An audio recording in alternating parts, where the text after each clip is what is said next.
Our first guest on this magnificent Monday is Kim Cox of Brothers and Sisters. Now, you're a correction officer right now. Yes. I'm glad you didn't come here to take me away this morning.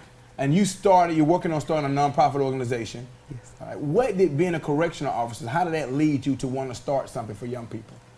Well, in corrections, we're starting to see younger and younger get sentenced, come to jail.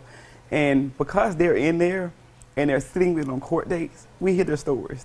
They tell us about how growing up was different and how things was not like it should have been and how they wish this had happened. And so you begin to hear it, and as you hear it, it's like, well, they were missing something. There was one issue that had they dealt with, they would not be in jail. So I've been in there 17 years. So after hearing the stories over and over and seeing them go up and down the streets, it's like, wow, we got to do something. So that's why I just jumped off and said, okay, let's try this.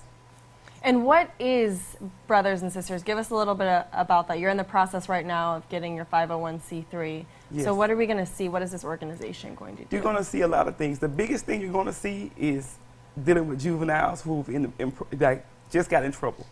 There's like two parts of it right now. There's detention and there's home detention, and that's it. There's no middleman. So the middleman needs to be counseling, restructuring their behavior, doing some things.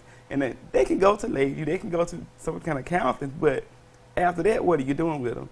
They need more interaction. They're bored. When I grew up, they had training all year long. You got a summer job and you worked and you actually made money. So it made a difference. You wasn't out here, doing anything and having bad behavior. So now I think it's time to bring some of that stuff back so they can tear away from that bad behavior. One of the things you talk about doing with your program is over the summer trying to hire young people so they can be off the streets and not get in trouble, but they can actually work and learn work skills. How would someone apply for a job with you all, and what kind of things do they need to know in order to be available to work? The one thing they're going to be doing to apply, the website will be up by then. It's working on it now. They'll be able to go online and apply. And I'm mainly going to be looking for the ones who have had, like, C average most of the time.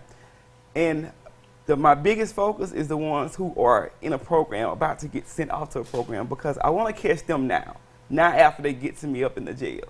So if they can apply online, that'll be one of the criteria of it. They have to volunteer. That's a must. Even the ones who have to do community service hours right now, they'll be able to do community service hours because that's going to be a part of the process. Going in, cleaning up people's yards, doing stuff that most companies don't do because they're underage, and it's a big liability. So we'll be doing that. Well, wonderful. Now, you guys also have an event coming up at Washington High School. Yes. So tell us a little bit about that and how, if someone watching wants to attend, how can they do that? Well, it's called Daddy and Daughter Date Night. We've been doing it for now 4 years, and it is just awesome. What they do is they come out. I sell tickets ahead of time. It's very, very cheap. This year, it's $10 per person. They can buy tickets online, or they can just call me. They come out. We have a dance. We have a nice meal prepared for them. We give out door prizes. I have a bunch of vendors, and they come out and set up things to kind of like gear toward the daughter and the daddy. And it's a really awesome event. That event is special to me because my dad was not in my life when I was younger. He was in the military, and then my parents went through a divorce. So as I grew up, I looked for love in all the wrong places. And like I tell most daddies, if you're there for your daughter ahead of time and she get that first love from you, she won't get that bad guy that's going to come along and say, oh, you're cute, or I love you because you're this. Her daddy showed her that. And if her daddy showed her that, we'll have her grow up without getting into a lot of the stuff that girls get into, the having sex early, the teenage pregnancy, because she has a standard set for herself. So that's why that event is most special to me. All right. Last thing before we go to break. I know you're big on education. I seen you at a reunion when I first moved here. I spoke at a reunion for your high school, and I know your children, you get to stay on them about their grades.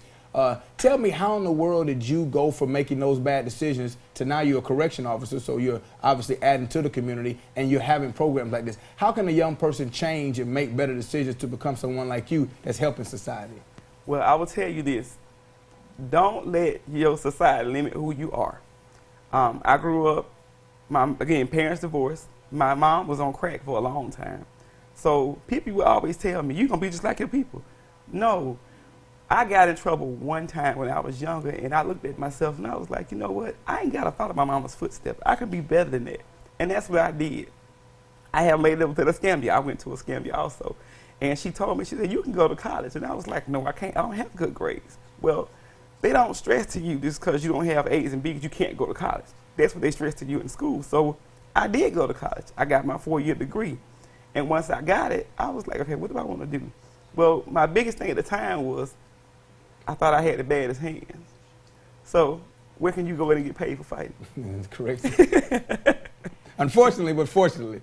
Right. So that's why I joined corrections. And once I got into it, it became like a ministry to me because them people come in there are hurting. And all of them, they're not there because they're guilty. Some of them wrong place at the wrong time. Some of them, you know, hanging with the wrong kind of people because they're looking for attention. Just different behaviors that go on. So the biggest thing they needed to know is you do not have to become a product of your environment. You can come out on top. You can be different. But you have to set goals, you have to have dreams, and you have to follow through with it. That's awesome. Yeah. Well, thank you so much for sitting down and sharing with us your story, Kim. And I'm really excited to see what happens this summer with Brothers and Sisters. Thank you. And when we come back, we will have Pensacola State College, the Warrington campus, two ladies with us talking about that. So we'll see you after commercial break.